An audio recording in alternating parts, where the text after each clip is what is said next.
Hello students, welcome back to our channel general studies with Anoop K Verma. हम लोग कर रहे हैं यूपीएससी एंड ऑल पीसीएस के एग्ज़ाम्स के लिए प्रैक्टिस सेट्स और ये है हमारा पार्ट 3। इससे पहले 2 पार्ट्स ऑलरेडी अपलोड हो चुके हैं। आई होप सो आपको वीडियो अच्छे लगे होंगे। तो आज के पार्ट 3 के अंदर भी हम कुछ और इम्पोर्टेंट क्वेश्चंस को हम कवर अप करेंगे, जो कि आपके स्पेशली इस पर्टिकुलर वीडियो के अंदर जो हम बात करेंगे वो स्टेट पीसीएस के एग्ज़ाम्स की यहाँ पर हम डिस्कशन करेंगे। उनके रिलेटेड या उनसे रिलेटेड जो भी इम्पोर्टेंट क्वेश्चंस हैं उनको हम यहाँ देखेंगे। जैसे कि आपको पता होगा कि आपका नेक्स्ट मंथ जनवरी के महीने में गुजरात पब्लिक सर्विस कमीशन का एग्ज़ाम है एंड फेब में बीपीएससी का एग्ज़ाम है एंड साथ में आपका छत्तीसगढ़ का एग्ज़ाम भी जो है आपका सिविल सर्विस का एग्ज़ाम। तो ये 3 एग्ज़ाम जो है वो रिसेंटली जो मेरी इन्फॉर्मेशन नॉलेज में है, तो ये 3 एग्ज़ाम आपके अगले महीने में होने वाले हैं, नेक्स्ट ईयर स्टार्टिंग में ही होने हैं। ठीक है, तो उनके एग्ज़ाम्स के लिए, उन पेपरों के लिए भी काफ़ी इंपॉर्टेंट सीरीज़ है। तो चलिए पढ़ते हैं पहले क्वेश्चन की तरफ। हमारा फर्स्ट क्वेश्चन क्या है आज का, वो देखते हैं।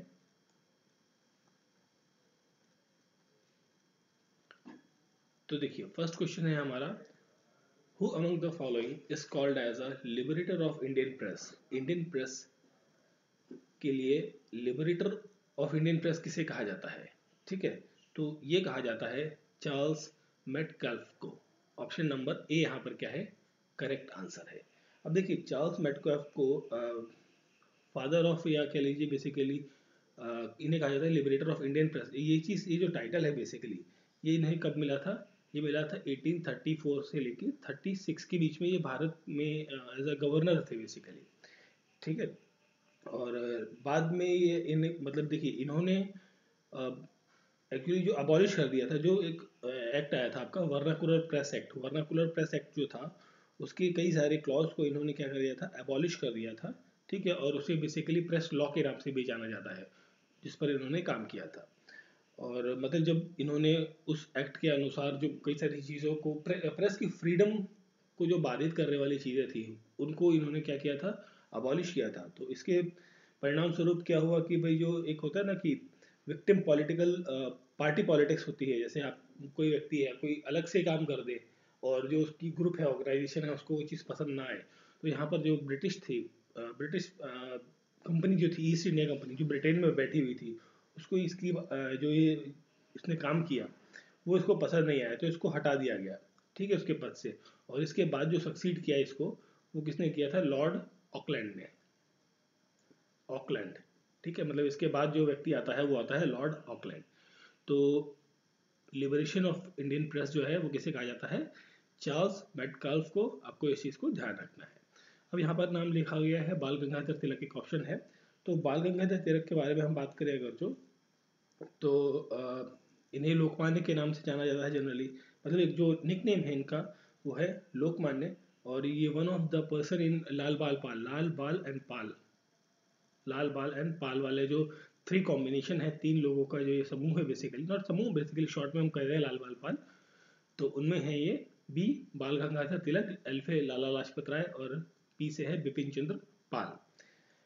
अब जो बाल गंगाधर तिलक है, इन्हें कहा जाता है, एक टर्म से संबोधित किया जाता है, इन्हें कहा जाता है फादर ऑफ इंडिया अनरेस्ट।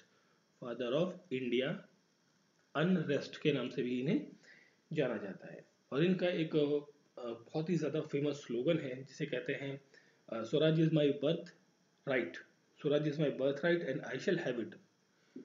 आज़ाद, ठीक है, Swaraj is my birthright and I shall have it is the famous slogan set by the Bal Gangadhar Tilak. Lord Canning की जब हम बात करते हैं, लॉर्ड कैनिंग, तो लॉर्ड कैनिंग जो है ये लास्ट गवर्नर जनरल थे, last governor general of India थे। ठीक है, एंड कह सकते हैं आप इसे first voice Roy of India थे। देखिए लास्ट जो था वही तो फर्स्ट बनेगा, है ना। तो ये first voice Roy of India थे। और ये कब बने थे वॉइस रॉय का पद जो ये नाम मिला था, ये था 1857 का विद्रोह जब हुआ था, तो 1858 के अंदर ये वॉइस रॉय बने थे। राजा राम मोहन रॉय की जब हम बात करते हैं, तो राजा राम मोहन रॉय ये फाउंडर हैं ब्रह्मो समाज के। किसके? ब्रह्मो समाज के ये फाउंडर है। और ब्रह्मो समाज की इन्होंने 1828 में जो है फाउंडेशन रखी थी। ब्रह्मो समाज जो है ठीक है, तो ब्रह्मो समाज की इन्होंने फाउंडेशन रखी थी। इसमें जो नाम है राजा, बेसिकली राम मोहन राय तो नाम है, बट यहाँ पर इनके नाम के साथ ना एक टाइटल जुड़ता है राजा। तो जो राजा का टाइटल है, ये title Akbar, that is Akbar second, जो अकबर सेकंड था, ठीक है, तो उसने ये टाइटल दिया था इनको, राजा राम मोहन राय को। बेसिकली राम मोहन राय को राजा का जो टाइटल है वो अकबर ने दिया था। ठीक है, तो यहाँ क्वेश्चन का करेक्ट आंसर है option number A. The occupation of which among the following places became the cause of हो अपराइजिंग? देखिए, हो विद्रोह का कारण क्या बना, किस स्थान को बेसिकली माना गया या बना किसकी वजह से? देखिए, हो अपराइजिंग, या फिर इसे आप साथ में कहते हैं हो एंड मुंडा, मुंडा ट्राइब कहा जाता है इसे। बेसिकली हो एंड मुंडा ट्राइब ऑपरेशन, ये बेसिकली ये था विद्रोह था बेसिकली। तो ये आपको देखने को मिलता है छोटा नागपुर प्लेट्यू वाला जो हिस्सा है वहाँ पर, जो कि छोटा नागपुर प्लेट्यू, देखिए छोटा नागपुर प्लेट्यू वाले हिस्से में देखने को मिलता है, बट जो कि आज की डेट में, आज का जो भारत है वो आपका पड़ता है झारखंड के अंदर। ठीक है, और यहाँ पर इस ट्राइब के द्वारा मतलब चैलेंज किया गया था किसको, जो ब्रिटिश आर्मी थी। ठीक है, ब्रिटिश फोर्सेस थी, नॉट ब्रिटिश, बेसिकली यहाँ पर कंपनी की फोर्सेस थी, जो ईस्ट इंडिया कंपनी थी उसकी जो फोर्सेस थी उनको चैलेंज किया गया था। और ये घटना होती है 1820 से 22 के दौरान, 1820 टू 22 के बीच में ये चीज़ होती है। और उसके बाद ये दोबारा से, मतलब ये इस टाइम तो होती है, उसके बाद ईस्ट इंडिया कंपनी जो है वो विद्रोह को थोड़ा शांत करा लेती है फोर्सेस का इस्तेमाल करते हुए। उसके बाद ये दोबारा से फिर से होती है, और ये कब होती है, 1831 के अंदर दोबारा से रिवोक होती है। उसके बाद से 1837 से लेके काफ़ी लंबे समय तक ये जो मतलब टिल इंडिपेंडेंस कह लीजिए कि काफ़ी लंबे समय तक ये एक तरीके का डिस्टर्ब एरिया हमेशा बना रहता था। ठीक है, यहाँ पर कोई ना कोई विद्रोह हमेशा देखने को मिलता था। अब ये विद्रोह होता क्यों था? बेसिकली यहाँ पर ये विद्रोह था, बेसिकली ये विद्रोह तो था उनके लिए, ईस्ट इंडिया कंपनी की जो फोर्सेस थी, जो उनकी आर्मी या पुलिस वगैरह थी, तो उनकी जो टॉर्चर्स थे उनके विरोध में ये सब चीज़ें चल रही थी। बट यहाँ पर जो विरोध साथ साथ, ये शुरुआत में तो उनके साथ था, बट ये साथ साथ बढ़ता गया किसके अगेंस्ट? देखिए, किसके अगेंस्ट बढ़ता गया, ये इंपॉर्टेंट चीज़ है, क्योंकि ब्रिटिश रूलर्स तो थे ही यहाँ पर इस विरोध का सामना करने वाले लोग, और साथ में यहाँ पर जो लोकल मनी वेंडर्स थे, local not lender, basically local money lenders, तो उनके साथ में भी ये विरोध चलता रहा उनके विरुद्ध में। और ज़मींदार जो थे, देखिए ज़मींदार जो लोग थे वो ईस्ट इंडिया कंपनी के साथ हो गए, तो वहाँ के जो लोग हैं, कॉमन पीपल्स हैं, उनके हित में चीज़ें नहीं चल रही थी। और साथ में यहाँ पर जो आता है राजा, एक नाम है इंपॉर्टेंट है, राजा प्रहात, राजा प्रहात। इन चार कैटेगरीज के लोग, बेसिकली इन चार लोगों के विरुद्ध जो है ये आपका हो अपराइजिंग या हो विद्रोह जो है वो चल रहा था। ठीक है, और हो और मुंडा ट्राइब जो है बेसिकली आज की डेट में झारखंड में है, जैसे कि मैंने आपको बताया भी, और झारखंड में भी मोर स्पेसिफिकली ये आपका सिंहभूम जो डिस्ट्रिक्ट है एट प्रेजेंट, सिंहभूम डिस्ट्रिक्ट, वहाँ पर आपको देखने को मिलती है। तो यहाँ पर क्वेश्चन का करेक्ट आंसर होगा ऑप्शन नंबर डी, सिंहभूम जो एरिया है वहाँ पर आपको, वहाँ से बिलोंग करता है ये हो अपराइजिंग का जो ये मूवमेंट था। विच of the following pair is not correctly matched? इनमें से कौन सा जो पेयर है वो गलत मैच है? जैसे बेसिकली वीडी सावरकर, ठीक है, वीडी सावरकर का संबंध जो है वो किससे रहा है? वो रहा है हिंदुत्व से। तो पहला ऑप्शन तो करेक्टली मैच है। ओके, इंग्लिश में थोड़ा सा मिस हो गए हैं, थोड़ा सा आगे पीछे हो गए, बट यहाँ पर आप करेक्टली देख सकते हैं इंग्लिश वाले सेक्शन के अंदर। जवाहरलाल नेहरू जो है वो अनहैप्पी इंडिया के साथ नहीं थे। अनहैप्पी इंडिया का जो एसोसिएशन है वो है लाला लाजपत राय के साथ में, लाला लाजपत राय के साथ में इसका एसोसिएशन है अनहैप्पी इंडिया का, ना कि जवाहरलाल नेहरू का। तो क्वेश्चन का करेक्ट आंसर हो जाता है ऑप्शन नंबर बी, क्योंकि यहाँ पे पूछा गया है नॉट करेक्टली मैच्ड है। महात्मा गांधी हिंद स्वराज के साथ संबंधित हैं। सुरेंद्र नाथ बैनर्जी जो हैं ये आपके संबंधित हैं किसके साथ? नेशन ऑन मेकिंग के साथ। ठीक है, तो यहाँ पर जो क्वेश्चन का करेक्ट आंसर हो जाएगा वो हो जाएगा ऑप्शन नंबर बी। ठीक है। और सुरेंद्रनाथ बनर्जी, इन्हें शॉर्ट में हम SN बनर्जी कहते हैं। इन्हें राष्ट्रगुरु के नाम से जाना जाता है, राष्ट्रगुरु के नाम से इन्हें जाना जाता है, ठीक है। और ये सेकंड व्यक्ति थे, मतलब सुरेंद्रनाथ बनर्जी जो है ये सेकंड पर्सन थे। तो सेकंड पर्सन कौन से थे, जिन्होंने उस टाइम पर ICS, इंडियन सिविल सर्विस का जो एग्जाम है जिसकी आप प्रिपरेशन कर रहे हैं, UPSC जिसे कहते हैं, तो इंडियन सिविल सर्विस का एग्जाम जो है वो पास किया था, क्लियर किया था। और उसके कुछ टाइम के बाद कुछ डिस्प्यूट की वजह से इन्हें 1874 के अंदर उस पद से हटा दिया गया था ब्रिटिशर्स के द्वारा, ठीक है। तो क्वेश्चन का करेक्ट आंसर है option number B. Which leader of Indian national movement was first to be declared as the British Parliament? देखिए, elected in the British parliament. भारतीय राष्ट्रीय आंदोलन के किस नेता को ब्रिटिश संसद में चुना गया, ठीक है, फर्स्ट टाइम, वो थे दादा भाई नौरोजी। यहाँ पर करेक्ट आंसर है ऑप्शन नंबर डी।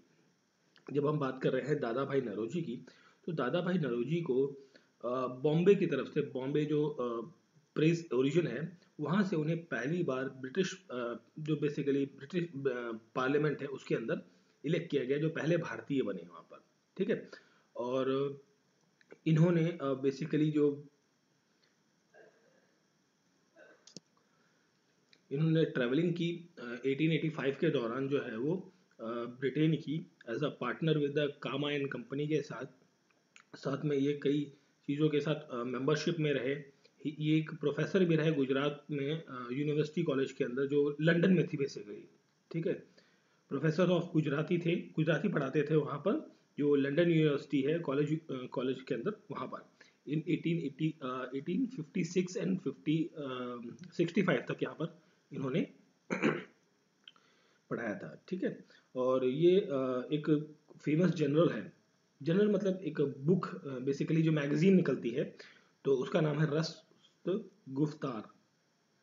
रस्त गुफ्तार का भी जो इन्होंने फाउंडर रहे हैं ये। और रस्त गुफ्तार जो है बॉम्बे में शुरू होता है और ये 1851 के अंदर शुरू होता है, 1851 के अंदर शुरू होता है। और इनका एसोसिएशन लंदन ज़ोरोआस्ट्रियन एसोसिएशन के साथ भी रहा है, जो कि देखिए लंदन ज़ोरोआस्ट्रियन एसोसिएशन के साथ भी इनका संबंध रहा है, किसका, दादा भाई नौरोजी का। और ये था 1861 के अंदर, ठीक है। और he is also the founding member of the east India association and London India association के साथ में, सोसाइटी के साथ, नॉट एसोसिएशन, सोसाइटी के साथ में भी इनका संबंध देखने को मिलता है, जिसके अंदर इन्होंने बात करी थी इंडियंस के राइट्स के बारे में। और दादा भाई नौरोजी जो हैं वो एक इकोनॉमिस्ट रहे हैं, ठीक है, he was also an economist. और साथ में इन्होंने ट्रेंड थ्योरी का जो एक कॉन्सेप्ट था उसको भी इम्प्लीमेंट, मतलब उसको बताया था, ट्रेंड थ्योरी के कॉन्सेप्ट को बताया था। अब देखिए यहाँ पर एक इम्पॉर्टेंट चीज़ आ जाती है कि जब 1885 की बात हम बात कर रहे हैं, 1885 में INC का गठन होता है, इंडियन नेशनल कांग्रेस का गठन होता है। तो जैसे आपको पता होगा कि इंडियन नेशनल कांग्रेस को A.O. ह्यूम ने शुरू किया था, ठीक है। बट यहाँ पर A.O. ह्यूम के साथ में एक इरिश MP थे, इरिश, ठीक है, इरिश MP थे, जो कि INC के साथ में मेंबर थे, बेसिकली INC के फाउंडिंग मेंबर्स में से एक व्यक्ति थे, ठीक है। और इनका लिंक जो है वो दादा भाई नौरोजी के साथ में भी देखने को मिलता है, ठीक है। तो क्वेश्चन का करेक्ट आंसर तो आपका हो गया दादा भाई नौरोजी। और ये कुछ और अदर चीज़ें हो गई जो हमने डिस्कस करी हैं दादा भाई नौरोजी के बारे में। अब यहाँ पर हम बात करते हैं आगे महात्मा गांधी के बारे में। तो महात्मा गांधी को जैसे आप जानते हैं कि इनका ये जो बेसिकली क्या है, बैरिस्टर है, बैरिस्टर, इन्हें बैरिस्टर कहा जाता था। अब देखिए दो चीज़ें होती हैं भारत के अंदर, जब आप लॉ की डिग्री लेते हैं, भारत के अंदर जब आप लॉ की डिग्री लेते हैं तो आप क्या कहलाते हैं, लॉयर कहलाते हैं, ठीक है। अब वही चीज़ जैसे ब्रिटेन में या साउथ अफ्रीका में जब आप बेसिकली क्या करते हैं, लॉ की डिग्री हासिल करते हैं, तब आप क्या कहलाते हैं, तब आप कहलाते हैं वहाँ पर बैरिस्टर, ठीक है। सिंपली यही डिफरेंस है, बाकी चीज़ें एक ही हैं, ठीक है। या भारत में आप लॉ की डिग्री जैसे जो होता है ना LLB करते हैं 5 साल की या 3 साल की, जो भी कोर्स में आप एडमिशन लेके डिग्री हासिल करते हैं, तो आप बैरिस्टर या लॉयर कहलाते हैं। एडवोकेट बनने के लिए फिर आपको जैसे भारत में जो बार काउंसिल ऑफ इंडिया है, ठीक है, उसके अंदर अपने आप को रजिस्टर कराना होगा, तब आप किसी का केस लड़ सकते हैं। सिर्फ आप डिग्री लेकर आप कोई केस नहीं लड़ सकते, ठीक है। तो इन्हें बैरिस्टर की डिग्री थी, बेसिकली बैरिस्टर कहा जाता था क्योंकि इन्होंने लंदन से जो है अपनी लॉ की डिग्री कंप्लीट करी थी। उसके बाद प्रैक्टिस के लिए कहाँ गए थे, साउथ अफ्रीका गए थे। वहाँ पर भी कई सारे मूवमेंट्स में इनका पार्टिसिपेशन आपको देखने को मिलता है। जब ये भारत आते हैं तो वो डेट इंपॉर्टेंट है, 9 जनवरी, ठीक है। 9 जनवरी को जब ये भारत आते हैं, वापस स्वदेश लौटते हैं, और उस डेट को भारत में मनाया जाता है प्रवासी भारतीय दिवस के रूप में। प्रवासी भारतीय दिवस के रूप में इसे 9 तारीख को, 9 जनवरी को हर साल हम मनाते हैं। और इनका एसोसिएशन जो है कई सारी मूवमेंट के साथ में रहा है, जैसे सिविल डिसओबीडियंस मूवमेंट हो गया, या फिर आपका सॉल्ट सत्याग्रह हो गया, चंपारण सत्याग्रह हो गया, ठीक है। तो इस तरीके से कई सारे मूवमेंट के साथ इनका एसोसिएशन देखने को मिलता है। इनका जन्म जो है वो कहाँ पर होता है, 2 अक्टूबर को होता है, दैट इज इन पोरबंदर के अंदर। पोरबंदर कहाँ पर है, गुजरात के अंदर है। गोपाल कृष्ण गोखले की जब हम बात करते हैं तो गोपाल कृष्ण गोखले कौन है, ये एक पॉलिटिकल लीडर है, और ये बेसिकली कौन है, ये महात्मा गांधी जी के कौन है, पॉलिटिकल गुरु, पॉलिटिकल गुरु हैं ये, ठीक है। पॉलिटिकल गुरु हैं महात्मा गांधी के, और ये फाउंडर हैं, गोपाल कृष्ण गोखले फाउंडर हैं किसके, देखिए कई बार पूछा जाता है फाउंडर वाला केसेस जो है, ये फाउंडर हैं servant of Indian society, servant of Indian society के ये क्या है, फाउंडर हैं, कौन, गोपाल कृष्ण गोखले। एस एन बनर्जी के बारे में हमने अभी डिस्कस किया ही था। सुरेंद्रनाथ बनर्जी जो है सेकंड पर्सन है जो आईसीएस का एग्जाम लिखते हैं, और साथ में इन्हें राष्ट्रगुरु के नाम से, जो एक निक नेम है बेसिकली राष्ट्रगुरु, उसके नाम से इन्हें संबोधित किया जाता है, ठीक है, उसके नाम से इन्हें बुलाया जाता है। तो यहाँ पर क्वेश्चन का करेक्ट आंसर है ऑप्शन नंबर डी, दादा भाई Naoroji. Who was the viceroy when the Queen Victoria assumed the title of Kesare Hind? जब रानी विक्टोरिया ने केसरे हिंद की उपाधि की थी, तब वॉइसरॉय कौन था, ठीक है। यहाँ पर थोड़ा सा इंग्लिश हिंदी में ट्रांसलेशन में थोड़ा गड़बड़ हो गई है इस स्टेटमेंट में, बट कोई नहीं। देखिए जहाँ पर हिंदी में आपको ट्रांसलेशन में गड़बड़ लग रही है तो आप इंग्लिश को प्रेफर करिएगा, क्योंकि देखिए कन्वर्जन में कई बार हो जाता है, थोड़ा सा आगे पीछे हो जाती है लाइन्स, ठीक है। तो इसीलिए मैं इंग्लिश को ही प्रेफर करते हुए मैं आपके साथ क्वेश्चन डिस्कस करता हूँ, ठीक है। कौन सा वाइसरॉय था, तो वहाँ पर वाइसरॉय जो था उस टाइम पर वो था लॉर्ड लिटन। अब देखिए लॉर्ड लिटन की जब हम बात कर रहे हैं तो ये वाइसरॉय था 1876 से लेके 1880 के बीच में, ठीक है। इस टाइम पर ये वाइसरॉय था, और इसी के टाइम पर केसरे हिंद या क्वीन एम्प्रेस ऑफ इंडिया, ठीक है, केसरे हिंद, या फिर एक और वर्ड कई बार इस्तेमाल होता है, that is queen empress of India, ठीक है, क्वीन एम्प्रेस ऑफ इंडिया, ये वर्ड जो है वो इस्तेमाल होता है। ये टाइटल आता है अंडर द, इसके लिए एक एक्ट भी आया था basically, royal titles act, royal title act जो 1876 के अंदर आता है, उसके तहत जो है ये केसरे हिंद का टाइटल या क्वीन एक्सप्रेस ऑफ इंडिया का टाइटल जो है वो जो विक्टोरिया क्वीन है उनको मिलता है। तो यहाँ पर करेक्ट आंसर है ऑप्शन ए, लॉर्ड लिटन।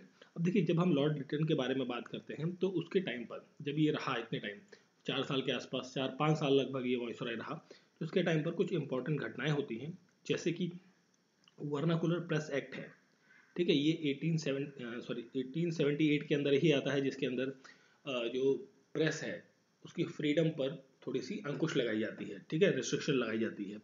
इसी के साथ में आर्म्स एक्ट भी आता है, आर्म्स एक्ट ऑफ 1878 भी आपको यहीं पर देखने को मिलता है, ठीक है।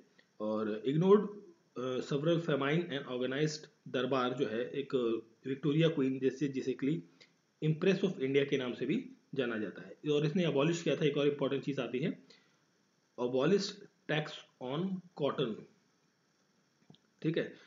अब देखिए टैक्स हटाया था उसने कॉटन के ऊपर, मगर किसके लिए, ब्रिटिश ट्रेडर्स के लिए, जो ब्रिटिश के जो ट्रेडर्स हैं, व्यापारी हैं, उनके लिए वो टैक्स हटाया था, अदर्स के लिए वो टैक्स नहीं था। और यहाँ पर जो एज थी, बेसिकली जब हम आईसीएस की बात कर रहे हैं, इंडियन सिविल सर्विसेज की बात कर रहे हैं, तो यहाँ पर जो मैक्सिमम एज है वो क्या कर दी गई थी, लोअर कर दी गई थी। पहले क्या थी 21 साल, और इसके टाइम पर क्या है 21 से उसे 19 कर दिया गया था, 19 ईयर्स। आज की डेट में क्या है minimum age for the ICS officer, ये आपको कमेंट बॉक्स में लिख के बताना है कि आज की डेट में अगर जो आप कोई यूपीएससी का एग्जाम या फिर स्टेट पीसीएस का भी एग्जाम देते हैं तो आपकी मिनिमम जो एज क्राइटेरिया है वो क्या है, ठीक है। तो ये उस टाइम पर की गई थी 21 से 19, और आज की डेट में क्या है उस चीज़ का आंसर आपको कमेंट बॉक्स में लिख के बताना है, ठीक है। तो क्वेश्चन का करेक्ट आंसर है option number A, Lord Lytton. During whom regime the Upanishad were translated into Persian language. Upanishad देखिए अब यहाँ पर रिज्यूम किसके कार्यकाल में जो उपनिषद है, अब उपनिषद कितने 52 उपनिषद हैं, जो 52 उपनिषद हैं उनका ट्रांसलेशन होता है पर्शियन लैंग्वेज के अंदर। ये बेसिकली जो कार्यकाल था, ये कार्यकाल था शाहजहां का। ठीक है, ऑप्शन नंबर डी यहाँ पर क्या होगा, करेक्ट आंसर होगा। शाहजहां के कार्यकाल में ये कन्वर्जन होता है। अब ये कन्वर्जन तो होता है कार्यकाल में, बट करवाता कौन है, अब ऑर्डर देता है यहाँ पर कि भाई जो उपनिषद है उनको पर्शियन लैंग्वेज में कन्वर्ट किया जाए, ये ऑर्डर देता है दारा शिकोह। कौन है, दारा शिकोहा। अब दारा शिकोहा कौन है, वो इसका बेटा है बेसिकली। ठीक है, शाहजहां का बेटा है दारा शिकोह, जो ऑर्डर देता है कि 52 जो उपनिषद हैं उनको पर्शियन लैंग्वेज में कन्वर्ट करा जाए और उसे नाम दिया जाए सीरे अकबर। सीरे अकबर के नाम से उन्हें बुक के अंदर उसे ट्रांसलेट किया जाए, 52 जो उपनिषद हैं भारत के अंदर। अब देखिए, जब हमने बात करी ना दारा शिकोह की, तो देखिए दारा शिकोह जो एक बेसिकली एक काइंड हार्टेड पर्सन था, एक दयालु किस्म का व्यक्ति था, और उसके अंदर टॉलरेंस पावर बहुत ज़्यादा थी, मतलब एक सहनशीलता अच्छी खासी थी उसके अंदर, जिसकी वजह से उसे लिटिल अकबर के नाम से भी जाना जाता है। लिटिल अकबर, अकबर के नाम से भी जाना जाता है किसे, दारा शिकोह को। अब ये लिटिल अकबर जो नाम है बेसिकली, ये किसने दिया था, लेन पूल ने दिया था ये नाम। लेन पूल ने लिटिल अकबर का जो नाम है वो दारा शिकोह को दिया था। ठीक है, और शाहजहां ने बेसिकली जो दारा शिकोह, देखिए लिटिल अकबर तो उसने दे दिया, और शाहजहां ने दारा शिकोह को एक टाइटल दिया था, बेसिकली नाम दिया था, वो था शाह बुलंद, शाह बुलंद इकबाल। ठीक है, शाह बुलंद इकबाल का जो नाम है बेसिकली वो दारा शिकोह को शाहजहां ने दिया था, और लिटिल अकबर लिन पुल ने दिया था ये नाम। ठीक है, तो आपको एक चीज़ ध्यान रखनी है। और दारा शिकोह की जो ओरिजिनल क्रिएशन है, जो उसने क्रिएशन करी थी, लिखी थी, उसका नाम है मजमा उल बरहमीन। ठीक है, मजमा उल बरहैन। ठीक है, तो आपको इस चीज़ को थोड़ा सा ध्यान रखना है। अब यहाँ पर अगर जो हम बात करें, तो क्वेश्चन का करेक्ट आंसर तो आपको मिल चुका है शाहजहां। फिर हम अगर जो बात करें यहाँ पर बाबर की, तो बाबर जो है वो मुगल डायनेस्टी का जो मुगल एम्पायर है उसका क्या है, फाउंडर है। ठीक है, मुगल एम्पायर का फाउंडर है बाबर। और फिर यहाँ पर देखिए अकबर की जब हम बात करते हैं, तो अकबर द ग्रेट, आप जानते ही हैं जजिया टैक्स को इसने अबॉलिश कर दिया था कब, 1564 के अंदर जो जजिया टैक्स था उसको क्या कर दिया था, ख़त्म कर दिया था। ठीक है, एंड यहाँ पर जो एक नाम जजिया टैक्स को ख़त्म करने के बाद इसने, अकबर ने 1571 के अंदर जो फतेहपुर सीकरी है, फतेहपुर सीकरी जो आगरा के पास है एक जगह, उसको बसाया था, और फतेहपुर सीकरी को अपना कैपिटल बनाया, और फिर आगरा से उसने अपनी कैपिटल को फतेहपुर सीकरी को शिफ्ट किया था। ठीक है, 1571 में फतेहपुर सीकरी बनाया उसने, जो शहर बसाया। शहर को बसाने के बाद जो उसकी कैपिटल आगरा थी, आगरा से उसने कैपिटल को शिफ्ट किया फतेहपुर सीकरी। और इबादत खाना जो कहते हैं, इबादत खाना की फाउंडेशन भी अकबर ने ही रखी थी। दिल इलाही का जो एक कॉन्सेप्ट है ये भी अकबर का दिया हुआ है। और उसके बाद जब कुछ टाइम के बाद 1585 के दौरान जब ये कैपिटल फतेहपुर होती है, उसके बाद इस कैपिटल को वो उठा के कहाँ ले जाता है, लाहौर के अंदर। अब देखिए 3 जगह इसने चेंजिंग की, आगरा थी, आगरा से फतेहपुर लाया, और फतेहपुर के बाद ये कैपिटल को कहाँ ले जाता है, शिफ्ट कराता है, लाहौर शिफ्ट कराता है अकबर। ठीक है, शेर शाह। अब देखिए शेर शाह जो है इसने बेसिकली ये जो आपकी सूर्य एम्पायर है, सूर्य एम्पायर, उसका कौन है, फाउंडर है, सूर्य एम्पायर का फाउंडर है। और इसका जो मकबरा है वो कहाँ पर है, सासाराम के अंदर है। सासाराम, सासाराम बिहार में है, और वहीं का एक बेसिकली ये किंग है। ठीक है, सासाराम इसकी कैपिटल हुआ करती थी। ठीक, एंड नाउ द आंसर तो आपको पता ही है, शाहजहां। और शाहजहां के बारे में अगर जो हम बात करें, तो शाहजहां ने क्या बनवाया था, ताजमहल बनवाया था, मोती मस्जिद बनवाई है इसने, जामा मस्जिद जो है दिल्ली की वो भी बनवाई है, और लाल किला जो है आपका दिल्ली का वो भी इसी ने बनवाया है, शाहजहां ने। ठीक है, तो क्वेश्चन का करेक्ट आंसर तो हो जाता है आपका, इसमें ये पूछा गया था कि उपनिषद जो है, जो आपके 52 उपनिषद है, उनको पर्शियन भाषा में किसने कन्वर्ट कराया था, किसके आदेश पर हुआ था। देखिए करवाया इसके कार्यकाल में, और करा किसने था, बेसिकली किसने ऑर्डर दिया था, वो था दारा शिकोह, जो कि इसका बेटा है। The objective of Lahore resolution in 1940 was, देखिए 1940 में जब लाहौर रिजोल्यूशन होता है, लाहौर सेशन होता है, तो उसका मुख्य उद्देश्य क्या था, उसका मुख्य उद्देश्य था क्रिएट करना एक सेपरेट मुस्लिम स्टेट। देखिए यहाँ पर क्वेश्चन का करेक्ट आंसर हो जाएगा option number A, creation of a separate Muslim state for the Muslims. ठीक है, और ये जो बेसिकली रेजोल्यूशन है ये पास होता है 23 मार्च को 1940 के अंदर। अब देखिए 1940 तो साल तो हो गया, 23 मार्च जो है ये इंपॉर्टेंट हो जाता है फॉर द पाकिस्तान के लिए ये साल काफ़ी ज़्यादा इंपॉर्टेंट है, क्योंकि इस तारीख को पाकिस्तान अपना रिपब्लिक डे मनाता है। हम जैसे अपना रिपब्लिक डे 26 जनवरी को मनाते हैं, तो पाकिस्तान अपना 23 मार्च को मनाता है। अब 23 मार्च हमारे लिए भी एक इम्पॉर्टेंट डेट रहती है, क्योंकि इस डेट में जो भारत के एक स्वतंत्रता सेनानी थे भगत सिंह, तो उनको इस डेट में क्या दी जाती है, फांसी दी जाती है। ठीक है, तो आपको ये चीज़ भी ध्यान रखनी है। एंड यहाँ पर क्वेश्चन का करेक्ट आंसर तो हो गया ऑप्शन नंबर ए। ठीक है, पॉलिटिकली बेसिकली अगर जो कहा जाए कि जो सेपरेशन ऑफ मुस्लिम स्टेट है, ठीक है, ये बेसिकली कॉन्सेप्ट था, ये जो कही थी बात कि भाई हमें एक सेपरेट राज्य चाहिए फॉर नॉट राज्य, बेसिकली देश की बात कही थी। तो ये जो डिमांड थी, ये डिमांड रखी थी जफरुल्लाह खान के द्वारा। ठीक है, जफरुल्लाह खान और उनके जो कुछ मेंबर्स थे, किस ऑर्गेनाइजेशन के मेंबर थे, ये मेंबर थे ऑल इंडिया मुस्लिम लीग। ठीक है, ऑल इंडिया मुस्लिम लीग के जो मेंबर्स थे, बेसिकली जिन्ना का नाम भी इसमें इन्वॉल्व होता है, बट ये जो कॉन्सेप्ट है ये इसका दिया हुआ था, इस व्यक्ति का। ठीक है, और ये जो एक जगह है यहाँ पर मीरे पाकिस्तान, ठीक है, एक मोनूमेंट है, मीरे पाकिस्तान कहा जाता है, जो कि लाहौर के अंदर है। ठीक है, वहाँ पर ये रेजोल्यूशन आपको देखने को मिलता है। नाम को ध्यान रखना है, ये रेजोल्यूशन कहाँ पर होता है, ये होता है आपका मीनार ए पाकिस्तान, नॉट मीरे, दैट इज मीनार ए पाकिस्तान। ठीक, मीनार ए पाकिस्तान जो कि एक जगह है लाहौर के अंदर आज की डेट में, तो वहाँ पर ये लाहौर रेजोल्यूशन आपको देखने को मिलता है 23 मार्च को। ठीक है, चलिए फिर बढ़ते हैं आगे। Which of the following was not outcome of Gandhi Irwin pact. अब देखिए गांधी इरविन पैक्ट की जब हम बात करते हैं, ये कब होता है, सबसे पहले देखिए गांधी इरविन पैक्ट जो है, देखिए ये 1931 का इंसिडेंट है। 1931 में ये घटना होती है। अब इस घटना से पहले अगर जो हम मोटा मोटा ये बात करें कि किस डेट में, तो ये साइन होता है 5 मार्च को, 5 मार्च 1931 को ये साइन होता है गांधी इरविन पैक्ट। किसके किसके बीच में, देखिए एक तो यहाँ पर कौन है, गांधी जी हैं। गांधी जी किसकी तरफ से हैं, आईएनसी की तरफ से, इंडियन नेशनल कांग्रेस की तरफ से। और ब्रिटिशर्स की तरफ से यहाँ पर कौन है, लॉर्ड इरविन। ठीक है, तो इन दिनों के बीच में बेसिकली लॉर्ड इरविन कौन है, वॉइस रॉय हैं उस टाइम पर, और वॉइस रॉय थे ये 1926 से लेके 31 तक के बीच में। तो ये 31 लास्ट टाइम था, इनका लास्ट टर्म था basically as a viceroy. तो उस टाइम पर ये पैक्ट जो है गांधी जी के साइन होता है। अब ये साइन क्यों होता है, इसका मुख्य उद्देश्य क्या था। देखिए उस टाइम पर 1931 में राउंड टेबल कॉन्फ्रेंसेस भी चल रही थी। 1930 से लेकर 1932 तक 2 राउंड टेबल कॉन्फ्रेंसेस जो है वो लंदन में हुई। ठीक है, जैसे कि आपको पता ही होगा। और साथ में यहाँ पर आपको देखने को मिलता है कि सिविल डिसओबीडियंस मूवमेंट, ठीक है, जिसे सविनय अवज्ञा आंदोलन कहा जाता है, ये भी इस टाइम पर अपने पीक पर चल रहा था।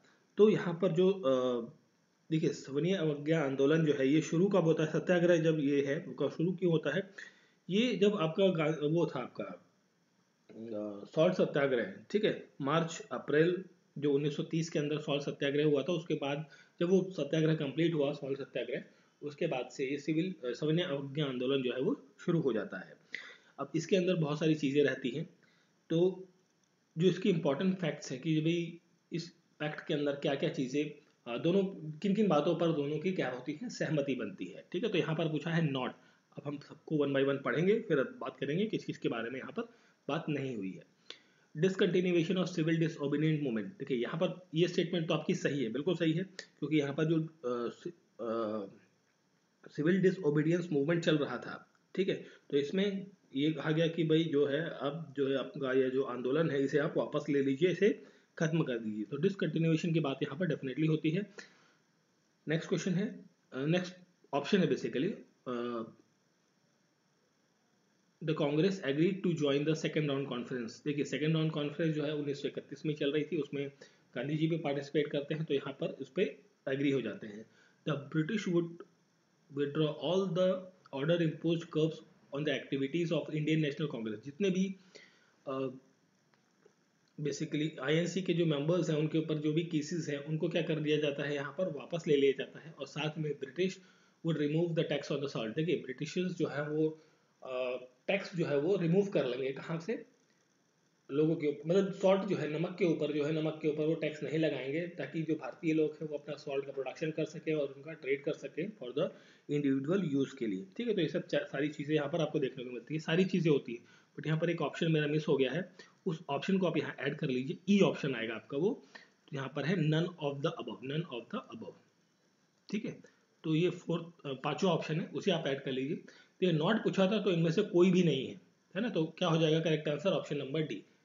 ठीक है, E, sorry not D, that is E option यहाँ पर हो जाएगा करेक्ट आंसर। ठीक है, चलिए फिर बढ़ते हैं आगे नेक्स्ट क्वेश्चन की तरफ।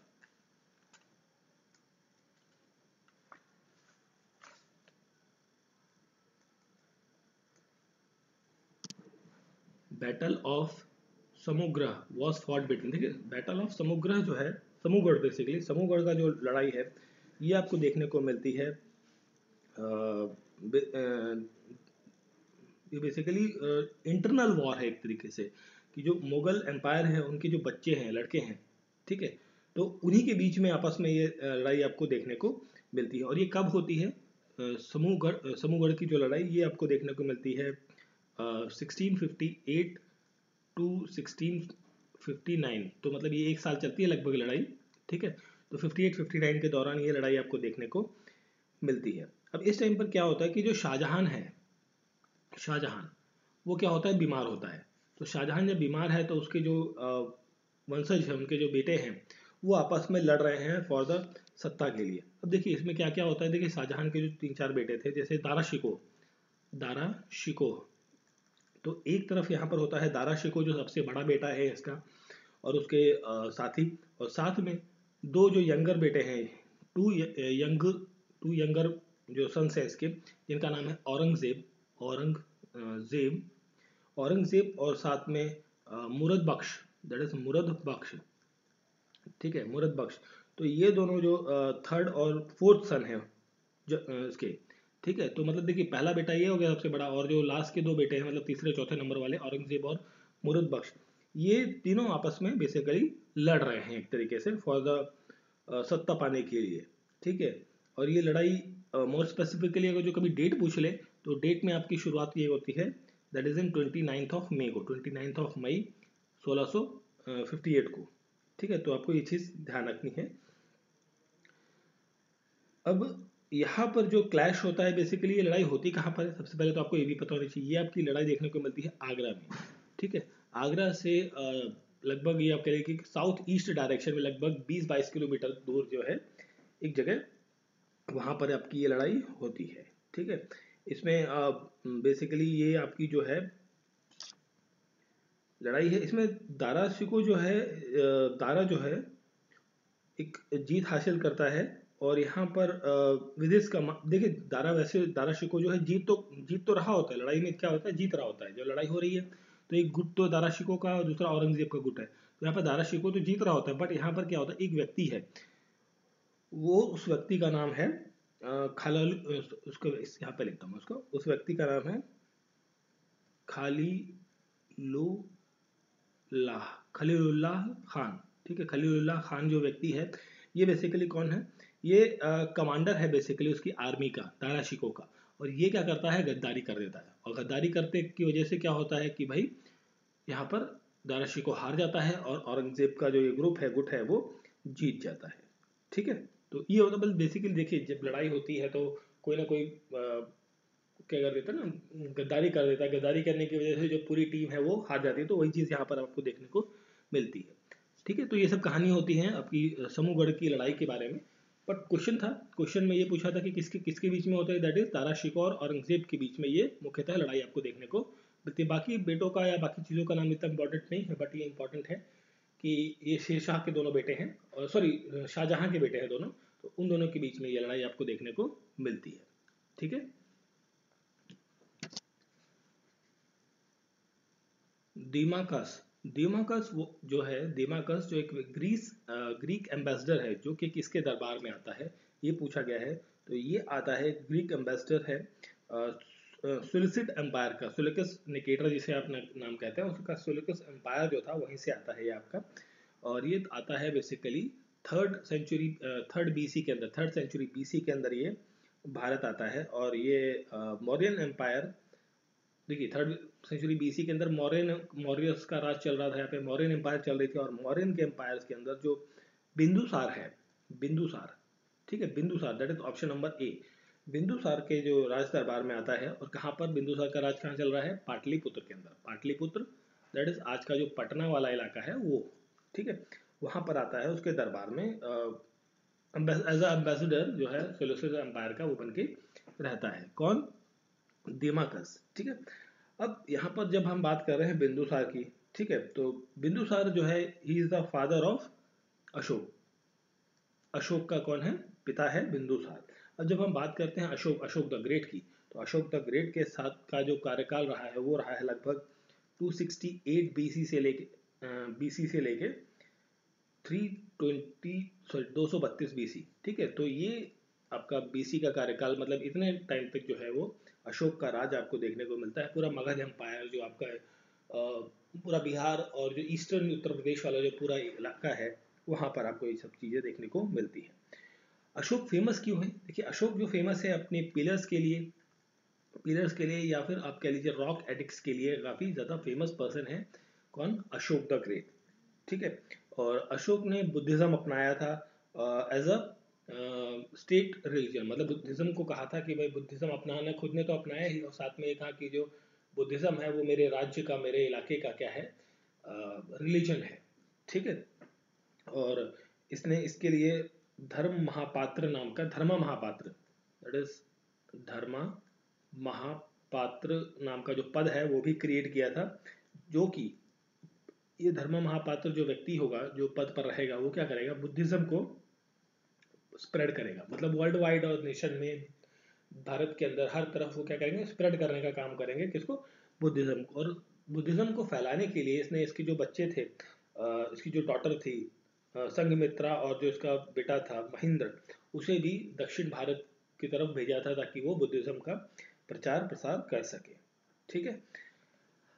अब यहाँ पर नाम है चंद्रगुप्त मौर्य का। तो चंद्रगुप्त मौर्य की जब हम बात करते हैं तो ये दैट इज बेसिकली फाउंडर है मगध, ठीक है, मगध एम्पायर के ये फाउंडर हैं, और यूनिफाई करने का काम इन्होंने काफ़ी अच्छा किया। मतलब देखिए भारत जो बहुत विभिन्न प्रांतों का एक देश रहा है, आज भी है, तो उस पूरे भारत को कंबाइन करके, यूनाइट करके, उनका एडमिनिस्ट्रेशन एक ही जगह से चलाने का जो कॉन्सेप्ट रहा है, वो इन्होंने उसमें इन्होंने काफ़ी ज़्यादा अच्छा काम किया है। और चंद्रगुप्त मौर्य को किंग बनाने का जो श्रेय जाता है वो जाता है चाणक्य को, चाणक्य द ग्रेट जिसे हम कहते हैं, ठीक है, चाणक्य को ये इनका श्रेय जाता है। अजात शत्रु की जब हम बात करते हैं तो अजात शत्रु जो है ये पाटलिपुत्र के अंदर रहता है। इसने फर्स्ट बुद्धिस्ट काउंसिल जो है, बुद्धिस्ट काउंसिल, ठीक है, संगोष्ठी कहा जाता है, पहली बुद्धिस्ट संगोष्ठी जो है वो पाटलिपुत्र के अंदर अजात शत्रु ने ही करवाई थी, ठीक है। और नॉट पाटलिपुत्र, बेसिकली फर्स्ट जो बुद्धिस्ट काउंसिल है वो राजगीर के अंदर होती है, राजगीर के अंदर होती है। तो ये होती है 400 बीसी के अंदर, अराउंड 400 बीसी के अंदर ये होती है। और इसे महाकश्यप ने प्रिसाइड किया था, जो फर्स्ट काउंसिल थी वो, ठीक है। तो ये था अजातशत्रु के बारे में। तो क्वेश्चन जो था, सिंपल सा क्वेश्चन था एक, देमामस जो है आपका वो किसके दरबार में जो एम्बेसडर था वो था, सेल्यूकस निकेटर की तरफ से आया था, और बिंदुसार के दरबार में ये था, ठीक है। तो ऑप्शन नंबर ए यहाँ पर करेक्ट आंसर है। आई होप सो ये क्वेश्चन जो थे 10 क्वेश्चन इतने ही कर रहे हैं हम पर्टिकुलर वीडियो के अंदर, अच्छे लगे होंगे, समझ में आए होंगे। मैंने कोशिश करी है कि आसपास की जितनी भी इंफॉर्मेशन है उन टॉपिक से रिलेटेड वो सारी कवर करूँ, ताकि आपका वो उस व्यक्ति के बारे में थोड़ा सा और, या उस चीज़ के बारे में थोड़ी सी और इन्फॉर्मेशन गैदर हो जाए। तो वीडियो अच्छा लगा है तो लाइक, शेयर और सब्सक्राइब जरूर करें। मिलते हैं अगले पार्ट में। Thank you for watching.